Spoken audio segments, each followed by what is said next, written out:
三代目ほかげ。お前は他のすべての影の中で最強だ. But is it true? Hello everyone and welcome back to another episode where we will be, I guess, more postulate on the question. Is Hiruzen really the strongest Kage of his era? Everything that we know, is he truly the strongest Kage? And without any further ado, let's get into it. Well, before we talk about everyone else and his potential competition, we must first talk about Hiruzen, Sandaime Hokage. Well, first of all, he is known as the Professor. He is said to have known every single jutsu in the Leaf Village. That's not nothing, and we see proof to that claim when he uses the Inuzuka style smelling tech in his fight against Orochimaru, which he used to locate the first and second Hokage in the Bringer of Darkness jutsu. So there is evidently some merit to that. He also knows the Shadow Clone Jutsu, and everyone's favorite, the Shadow Shuriken Jutsu, summoning Jutsu, obviously, to get Monkey King and all up in there. And Reaper Death Seal, that's not gonna come into play here. No, it's not. At least I hope it doesn't, because so many people seem to think he's just a Reaper Death Seal merchant, and that's it, but that's just not the case. To add to his title of the Professor, he can use every single nature transformation: fire, water, earth, air, lightning, and yin and yang. Not yin yang, but yin and yang individually. Potentially, 1,000 different genjutsu. The fact that he knows the reproduction means she knows some pretty powerful sealing ninjutsu as well. And to go along with the Monkey King Emma, who can transform into a staff, his bojutsu staff techniques are probably the best we've seen in the entire series. Let's just be honest for 10 seconds. They're just the best. We don't see too many people using staffs, but out of everyone we've seen, who's like maybe 2-3 people at max, he's the best one that we've seen. I mean, again, we see him facing off against Orochimaru with just his pure skill in bojutsu alone, getting him to the point where he could grab him and use the Reaper Death Seal on him. And although we won't be using Edo version of him for this, we're using Old Man from around when he died, we see how good he is in the war with that staff fist without having to worry about his, aging body. The guy's amazing, so skill with his staff is quite frankly just incredible. But we know all this, right? We've seen the anime, we've read the manga, we see and know how powerful he is. And plus, I mean, it's pretty damning. I mean, in the war, we see him save all the Kage. Right? Yeah, but again, we're not using the Edo Tensei version of him. 1, 2, the Kage that he saved from Guru Zetsu, they weren't at 100%. Again, they immediately said, I'm out of chakra. And again, they were also fighting Madara for most of that day, and then they got healed by Tsunade, went to the battlefield, and then fought more. And again, they still have regular mortal bodies. Edo Tensei have constantly refilling nigh limitless chakra and bodies that would just heal all the damage unless hit by a truth-seeking orb effectively. So we had more of an advantage in that than they did, because what's stopping the Tsuchikage from just, disintegrating Guru Zetsu? Nothing Guru Zetsu has that we saw could have stopped that. That maybe he didn't have enough chakra left to use it. Like I said, they weren't firing on all cylinders, they were in a weakened state, and they didn't get a Tailed Beast cloak to help refill their chakra like everyone else did. So to act as though that is a metric or a bar, I feel is folly. Now, full disclosure, what kind of sparked this idea was me and a friend of mine were talking, and one of the subjects that came up was the various Kages of the eras like Hiruzen, Onoki, Mei, the lot of them. I got to thinking, was Hiruzen truly the strongest? Could the other Kage literally do nothing if they fought him? He just run roughshod, go right through them like a hot knife through butter. Could they do literally naught and nil? If you pulled up to the battlefield, would he just swag walk through them? Well, we got to talking, and let's discuss what we were on about. This is not going to be a power scaling thing. I'm not gonna sit here and read off people's stats. It's like massively faster than light here, subrelativistic here. I'm not gonna do all that. No. He's kind of just discussing, I guess, their chances or odds or what's gonna happen there based on all that we know. So it's, I guess, in a similar vein as power scaling, but not really. So with that, we're only doing the Kage when Hiruzen was alive. And we'll be using, I guess, Old Man Hiruzen non-Edo Old Man Hiruzen. If Kabuto was still saying it about Old Man Hiruzen. We can't use a younger Prime Hiruzen because, well, anything we could say is merely speculation. We just don't know how powerful it was. Best we have is that it's 10 like seat of the second Hokages. So he would land somewhere between first and second, but we just don't know. We don't have any feats to really back up that statement because his performance in the war arc would suggest when he was in Edo, he would still fall somewhere below the second Hokage. That was Edo-ified Old Man Hiruzen. So yeah, again, that's pure speculation. We just don't know. But with all that out of the way, we will be starting with Yondaime Kazekage. Yep. The fourth Kazekage himself, Rasa. Now, there's a bit of a sticking point with Rasa in that he got killed by Orochimaru, someone who Hiruzen was relative to or slightly stronger than when he fought him last. So that's it. Case closed, he's at least stronger than Rasa, right? Not quite, because if you were to sneak someone and kill them, you would still be counted as stronger because you slipped through their defenses and killed them. Strength isn't measured into just how hard they punch. Like if someone were to sneak in, somehow manage to kill the first Hokage himself, they would be counted as stronger because they managed to catch him with his pants down. They didn't hang and bang, he's just dead, and they killed him. Case closed, they are quote unquote stronger. And that's kind of how it works here, from what I understand. Orochimaru snuck him, just stabbed him, that was it. We saw in the war arc, right? There would have been giant tiles of gold dust everywhere. There would have been like a battle, but no, Orochimaru, potentially with Kimaru's help, snuck him, stabbed him, and that was it. Like, I don't want the smoke, I didn't come here to fight. I came here just to take your place. And it worked. He's dead. We saw his rotting corpse right there. But we're here discussing what would happen if he fought Hiruzen, or well, rather, how strong he would be compared to Hiruzen if he were alive. Well, the only fight we see him have is against Gaara as the fifth Kazekage, and he kind of handily loses that. And they have 2-3 exchanges. Then Gaara went for an overhead attack, which was a distraction. Sand hail, which just led to him winning because he blocked it from above, didn't realize below, and that was it. Barely any strategy had to go involved into beating him, so I can see how Orochimaru snuck him and won. His gold dust does not have the automatic defensive properties of Gaara's sand, despite it being heavier. Speaking of the gold dust, that's how he managed to beat Shukaku. He never beat him in a direct confrontation, just made it so heavy that he couldn't move. And then, in fact, their opening volley was with their gold tsunami versus the sand tsunami. He thought that Gaara was already using the Shukaku's power, but Gaara's like, no, I'm not a Jinchuriki anymore, this is all his power. Clash, and then Gaara wins in like 3 moves. Like the Beerus versus Super Saiyan 3 Goku on King Kai's planet, kind of fast. It was kind of embarrassing. But does that mean that Hiruzen would just deck him in the Shinalas and keep going? And the answer to everything that I can glean is a resounding yes. I mean, Orochimaru snuck him, like I said before, and got a cheeky one-shot on him. Kimaru there or not, I think Orochimaru could have done it. I think if he were to just square up with him, it would have been harder because giant snake to giant sand tsunami, it would have been obvious. I don't think it would have been as clean a victory, right? Because he is, at the very least, rocking the One-Tails levels of power. It's maybe roughly around there, so that's not nothing. But I don't really foresee him winning this fight. At the very least, he'll make it harder, because if he uses fire style and Rasa could block it with his gold dust. However, melting point of gold is 1947 degrees Fahrenheit or 1064 degrees Celsius. That is like pure like 24 karat gold though. It varies depending on alloy and carat, but for the most part what we're dealing with. I'm not saying Hiruzen's fire couldn't get to that heat, but Naruto's fire style doesn't exactly have a high track record when it comes to actually producing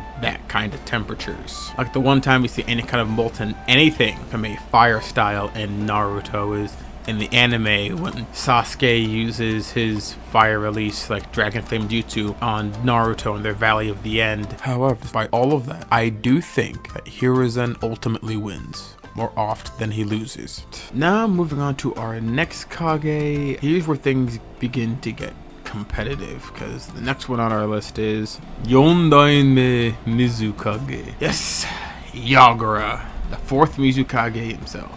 And the main reason I picked Yagura is because we know nothing about the third Mizukage. Gengetsu was dead before, so we have a period where it is Yagura and Mei, and I wanted to go with Yagura because we don't know exactly when the third died and Yagura took over. We don't know how long it was after Yagura died and Mei took over, or how long she was Mizukage. And if I recall correctly from everything I read, she also went to the Blood Mist village, so she wasn't Mizukage until a fair bit after that. So I'm gonna go with Yagura, or else I would have gone with Mei because we know more about Mei, but I don't think she was Mizukage worthy at that point in time. So going with Yagura. And with Yagura, there's more to talk about. We've seen at least a touch more from him. At the very least, he's a higher power ceiling than Rasa does. Case in point, he is a Jinchuriki of the Three Tails. He has complete control of the Three Tails, Isobu. So there's that. There's a lot more going for him. And if you take the Shippuden episode 456, he managed to make Itachi have to use Amaterasu and then cut and run, also leaving his partner Juzo effectively just dead on a tree. But that is exclusive to the anime, so may not be considered canon, but that also puts him in a higher bracket than we've ever seen from Rasa. I mean, seriously, I don't think he said much of a chance, Rasa. But with all that out of the way, what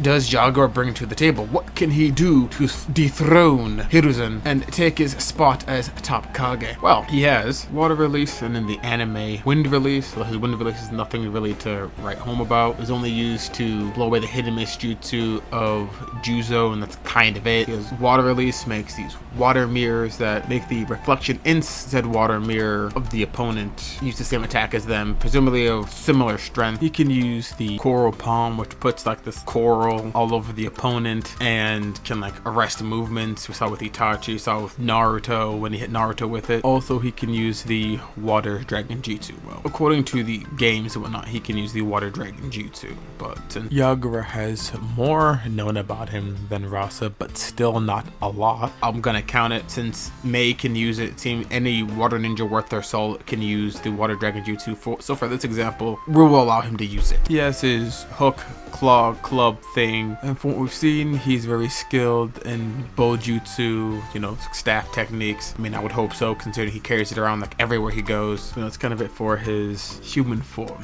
Now, when he unleashes the power of the beast inside, he gets access obviously to the tail beast cloak, a defensive layer of chakra all over him, and increased speed, power, depending on how many tails he chooses to use, and can then use the chakra arms to extend to attack at longer distances. Obviously, since he has complete control over the tail beast bomb. See that in the anime and in the manga as well. Well, that was a Edo controlled him, but still, perfect control means he could use it anyway, so I'm counting it here. And since he can control the tailed beast, he can use all of his previous jutsu with it, which I'm going to assume like every other time someone uses tailed beast chakra with their ninjutsu, it gives them a substantial increase in power and probably range. Because every example from Killer Bee to Naruto, hell, even to Gaara, we see that, so I'm counting it here. And in V2, or his fully transformed Isobu state, he can effectively use a spin dash, a rollout type move where he curls into a ball and launches himself into his opponents. And the benefit of being in the larger Isobu three-tail state is he can also curl into a ball with spikes on him because the shell has spikes. And the last technique of note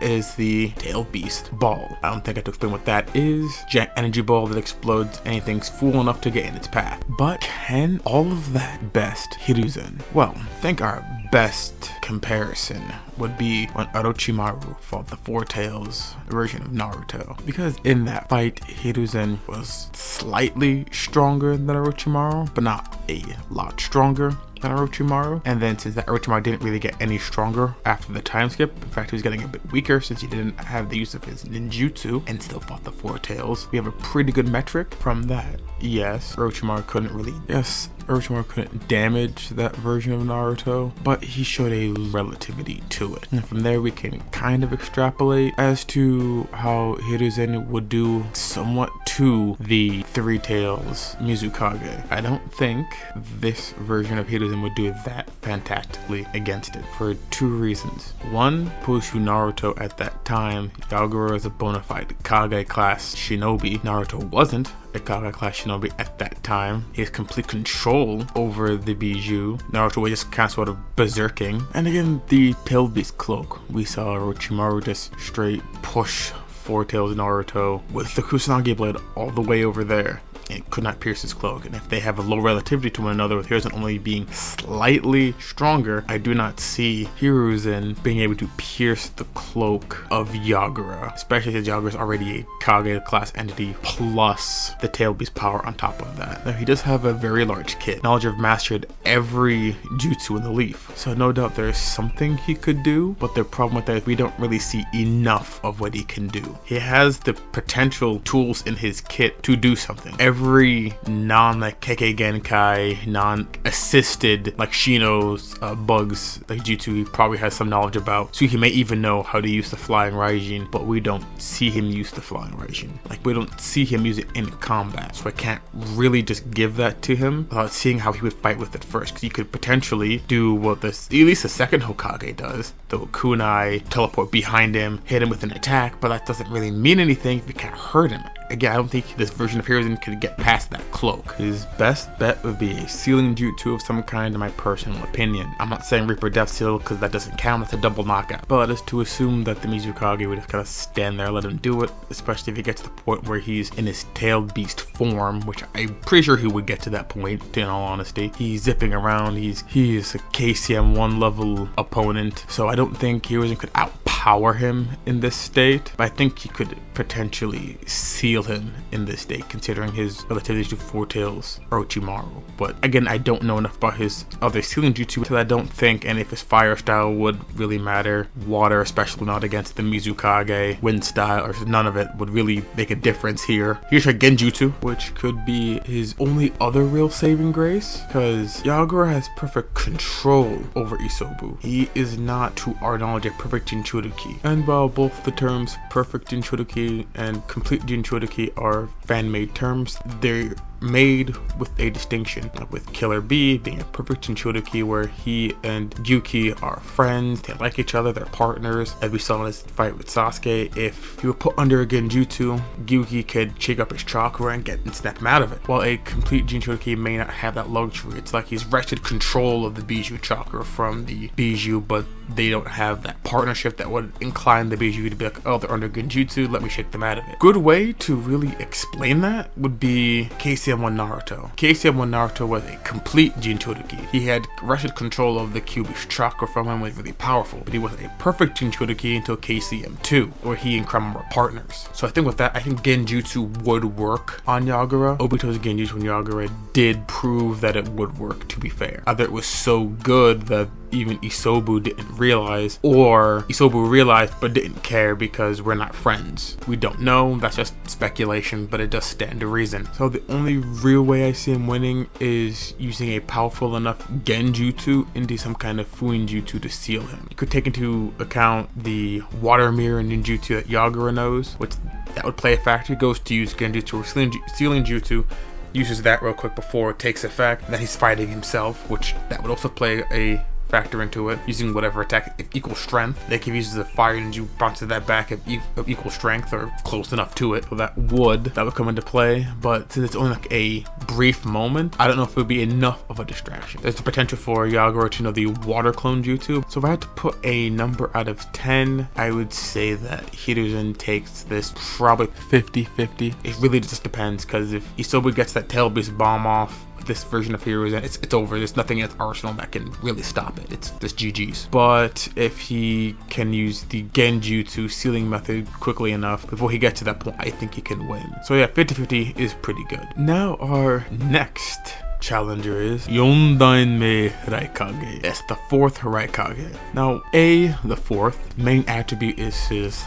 lightning release chakra cloak, which enhances his speed and strength, but most notably his speed. Throughout all of his lifetime, he was still the second fastest in the entire world, uncontestedly the second, and that comes to a bit of contention when you consider Minato's flying Raijin teleportation, because even after he realized it was teleportation, he could have, lightning release Shunshin over to where he could be reappearing. So they are far more relative in speed than most would give him credit for. Lightning release chakra mode gives him defensive prowess. Again, he can like make a chakra blade, which he used to cut off his own arm and it was on fire. But he's very much a grappler. He wants to get in there fast using his speed to punch you really hard or to grapple with you. Again, he's a wrestler, which being able to get in and out really fast as a wrestler, and especially him being so big, being over 6 feet tall and over 222 pounds, that is not nothing, especially for a Gler. That's an advantage you want. Both techniques like the Liger Bomb, the Iron Claw, the Guillotine Drop, and his Lariat, and his, like at full speed, he uses his Lightning Straight. He is quite the proficient close quarters fighter. I mean, he is so proficient and mostly so fast and powerful that he's even pressing a little bit KCM on Naruto when he first got KCM. Naruto even remarking, in KCM 1, if he took a unguarded hit, he'd be screwed, which says a lot in the 4th Raikage's favor. I mean, he's a very straightforward fighter, not really much to talk about, because there's like his V1 and V2, where his hair gets more spiky in V2, and he uses more chakra to maintain lightning release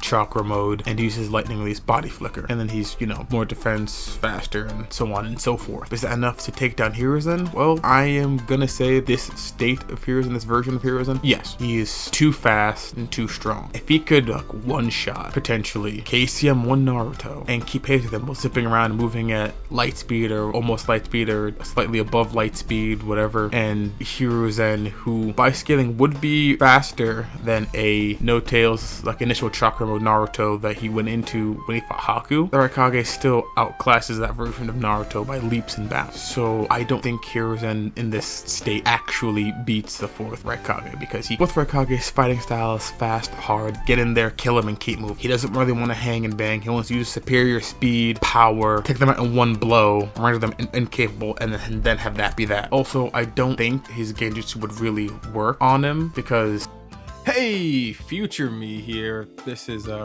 embarrassing. It was C they used genjutsu on, not the Raikage. Sasuke never once used genjutsu on the Raikage proper. The Raikage implies, like a mere Sharingan, that other Sharingan users during the 3rd Great Shinobi World War have tried to use it on him, and I think my point still ultimately stands, but it is now more muddy since a higher tier genjutsu user like Sasuke didn't actually try to use it on him. Maybe he thought it wouldn't work, I don't know, but he didn't actually use it on him, so yeah.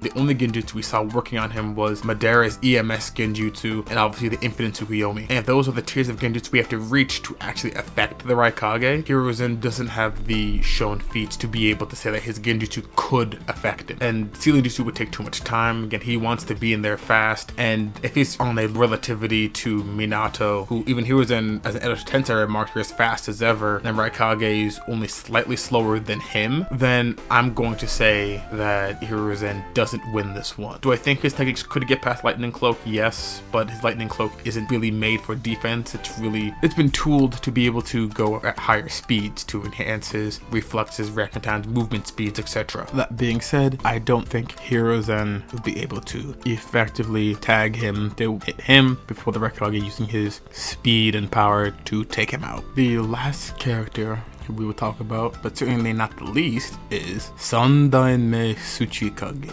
Yes, Onoki himself. Let's see if he has what it takes to take Hiro's title. For starters, they are about the same age, actually. Hiro's dead at 69, and Onoki, when we see him in action in part 2, is like 70 years old, so like a year or so apart in age, as opposed to everyone else on this list who is definitively younger, more spry than Hiruzen, and his age being a large contributing factor as to why he died against Orochimaru. Age not going to be a factor here, so they're about the same. So let us get into it. Onoki can fly, so that's a massive boon. He can use his weighted boulder jutsu to make himself lighter, hence flying, or things heavier, to make rock golems, rockets, moving earth core to earth bend the ground up, so we can do attacks like we did to Madara, earth clones. I guess earth style is very, very strong. We don't see much more of him from earth and his dust release. Despite him having earth, wind, fire, and lightning, all we really see is earth by itself. And then we have the Keke Toda and the aforementioned dust release, which can destroy things on like the molecular level. So yeah, gets hit by one of those, it's kind of over. I don't think he'll want Enma to guard that. His reactions are fast enough to work in tandem with the Raikage, so they have to have some level of relativity there, even if the Raikage is still a little bit faster than he is, i.e. how he could make the Raikage lighter to make him faster, and then from there make him heavier to give more oomph to his punches when fighting Madara. Then again, according to Madara himself, was the whole reason the 5 Kage were even in that fight so long to begin with. And we see as to why. He's the one when they were down thanks to the poison flower pollen jutsu. It was Onoki who rallied them, used his dust release to get rid of all the pollen, and it was even his dust release that took care of 25 Susanoo clad wood clones. That means his dust release can get through the Susanoo, at the very least the complete bodied Susanoo, at least that level of it, and that's not nothing. But speaking of the fight, I don't really want to give him like the Will of Stone amp, which is what he kind of got in that scene where he protected them from the poison pollen, because that would be out a little too far. I don't think it'd be, but if he can't really win without it, then we'll speculate what would happen if he did have it. With all that being said, can he dethrone Hiruzen? My assessment is yes. Yes, he could. People are gonna bring, what about his back? His back gets thrown out. Like, yeah, if it happens, then he would be in a tough spot, but he should still be able to fly even with a bad back. I mean, he still has maneuverability and a Z-axis, like distance that even Hiruzen can't just surmount. So I don't really see that being the biggest issue here. Not only that, again, with his dust release, there's nothing Hiruzen could employ that could really defend him. Let's say he knows all the Jutsu Leaf, right? Let's say he can use the Rashomon, which is something the first Hokage can use, or Orochimaru can use it, so the Rashomon Gate. There's nothing to suggest that Jinton can't just get through it. I mean, we